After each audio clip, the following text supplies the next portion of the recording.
Hello guys, তো আজকে আমি রিভিউ করব বাংলাদেশের একটা popular brand Insiar light weight UV সানস্ক্রিনটার।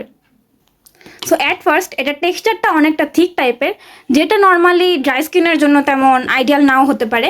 I mean for dry skin তোমার ফেসটাকে আগে ভালো করে ময়শ্চারাইজ করে নিতে হবে, আর অয়েলি স্কিনের জন্য আই থিঙ্ক এটা বেস্ট হবে।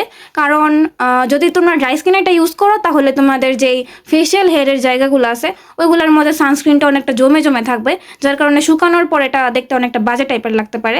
But for oily skin it's best. আর আমি যদি এটা প্রোটেকশনের কথা বলি তাহলে এটা নর্মাল সানস্ক্রিনের মতো 2 থেকে 3 ঘন্টা পর রিঅ্যাপ্লাই করলেই হয়ে যায়। আই মিন এটা ভালো প্রোটেকশন দেয়। আর যদি বলি যে অ্যাকনে সেফটির কথা, তাহলে অ্যাকচুয়ালি এটা acne safe sunscreen. I mean এটা ইউজ করলে তোমাদের অ্যাকনের কোনো প্রবলেম হওয়ার কথা না।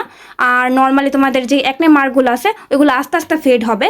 বাট হ্যাঁ, last but not the least, এটার প্যাকেজিং খুবই বাজে।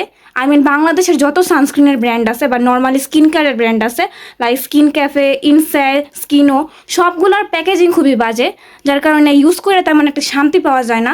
সো আমি ব্র্যান্ডগুলোকে রিকোয়েস্ট করবো এগুলোর প্যাকেজিং একটু ইমপ্রুভ করার, আদারওয়াইজ ইটস ওকে।